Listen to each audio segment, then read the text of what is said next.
बिस्मिल्लाहिर्रहमानिर्रहीम। तो dear student, आज का जो हमारा टॉपिक है फॉर क्लास 9th वो है कोऑर्डिनेट कोवेलेंट बॉन्ड। तो ये भी कोवेलेंट बॉन्ड की एक टाइप से, लेकिन कैसे डिफरेंट है नॉर्मल कोवेलेंट बॉन्ड से, तो वो आते हैं। हम पहले इसकी डेफिनेशन पढ़ लें तो उसको हम फिर फर्दर एक्सप्लेन करेंगे, तो आपको differentiation between simple covalent bond and coordinate covalent bond की समझ आ जाएगी। तो the covalent bond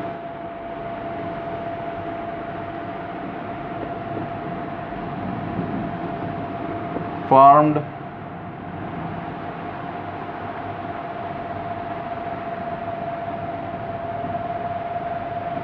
in which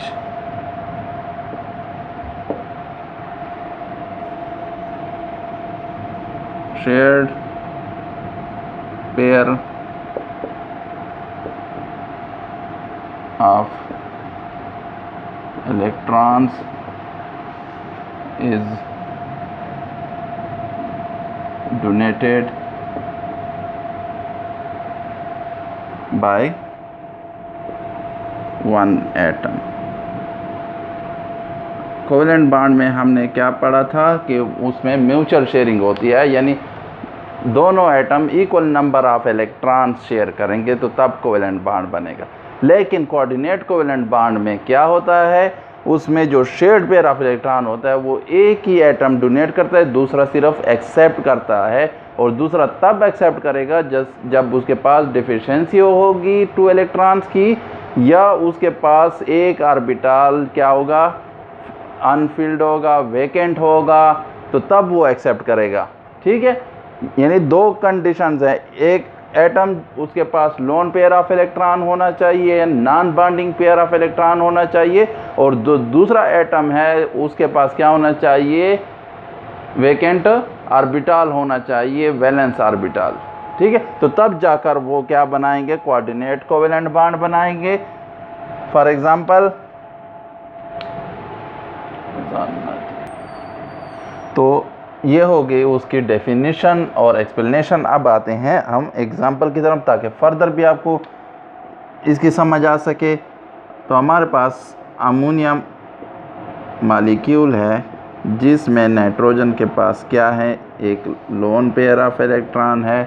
तो ये लोन पेयर ऑफ इलेक्ट्रॉन हमारे पास अगर प्रोटॉन आ जाता है, यानी हाइड्रोजन एटम जिसके क्या है पहला शेल होता है, अब वो भी वेकेंट हो चुका है, +1 चार्ज है, तो इसके पास क्या है, एक ऑर्बिटल, ऐसा ऑर्बिटल जो है वो कम्प्लीटली वेकेंट है।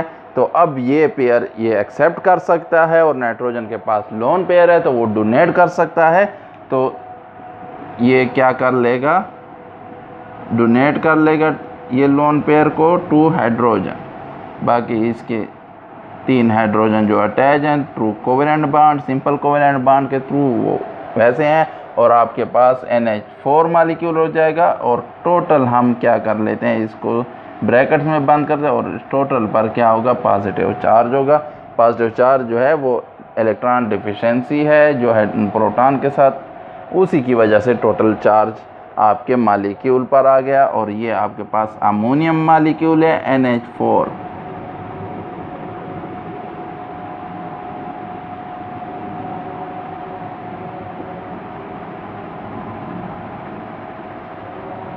Ammonium ion. ठीक है, अब देखिए मैंने ये क्या लगाया है, एरो लगाई है।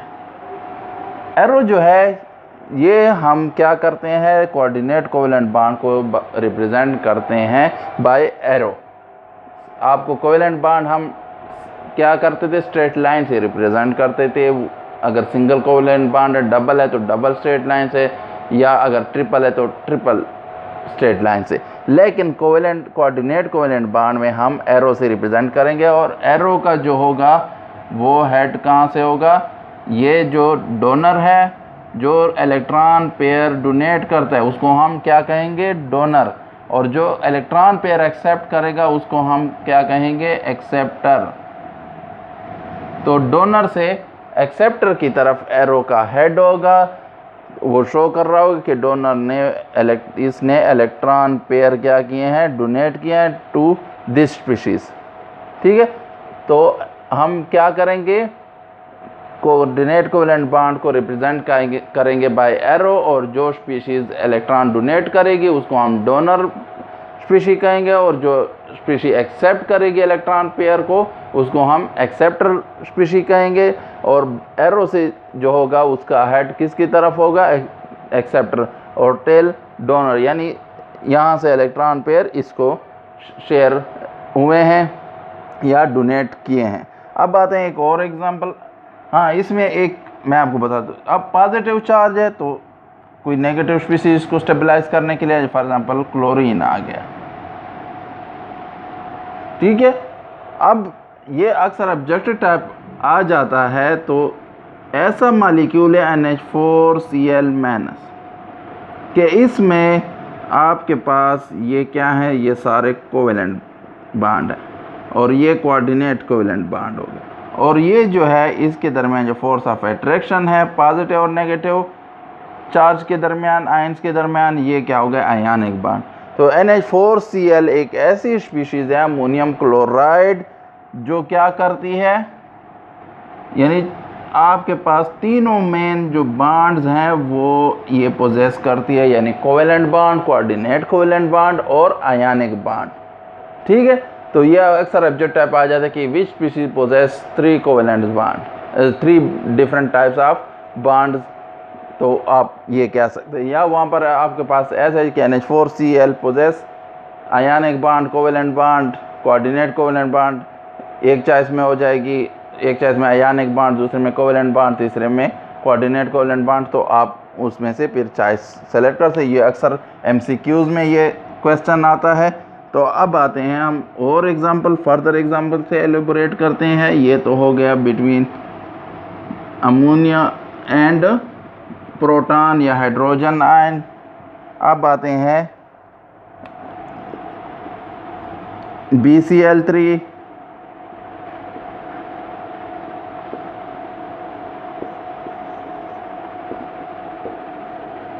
और अमोनिया।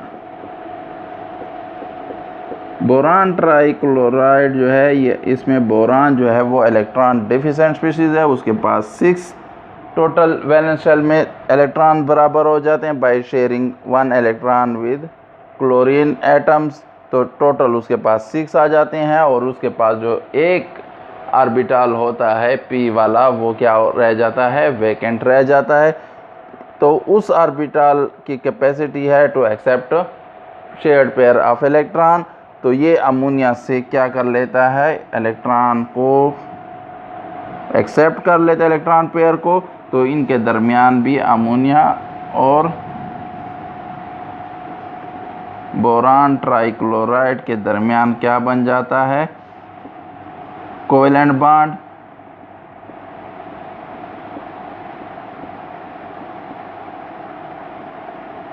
ठीक है, तो ये क्या हो गया, एक्सेप्टर हो गया, और ये आपके पास अमोनिया में नाइट्रोजन जो है वो डोनर हो गया इलेक्ट्रॉन पेयर का।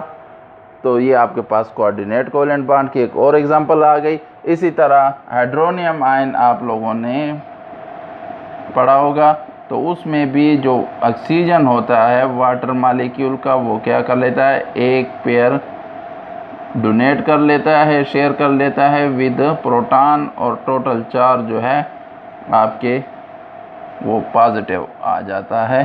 ठीक है, तो ये भी एग्जांपल है कोऑर्डिनेट कोवेलेंट बॉन्ड की। कोऑर्डिनेट कोवेलेंट के बॉन्ड की भी एग्जांपल ये है between ammonia and boron trichloride, या बोरान ट्राइफ्लोराइड भी क्लोरीन की जगह फ्लोरीन लगा दें तो तब। ठीक है, तो ये आपकी एग्जांपल्स हो गई कोऑर्डिनेट कोवेलेंट बॉन्ड की, या डेटिव बॉन्ड हम भी इसे कहते हैं, उसकी एक्सप्लेनेशन हो गई, उसके एग्जांपल्स हो गई। तो फिर भी कोई अगर क्वेश्चन हो, कहीं पर कोई पॉइंट समझ ना आया हो, तो आप कमेंट बॉक्स में पूछ सकते हैं। वीडियो को देखने के बाद सबसे पहले वीडियो को लाइक करें, शेयर करें अपने दोस्तों के साथ, और अगर चैनल को सब्सक्राइब नहीं किया हुआ तो चैनल को सब्सक्राइब कर लें। Thank you for watching the video.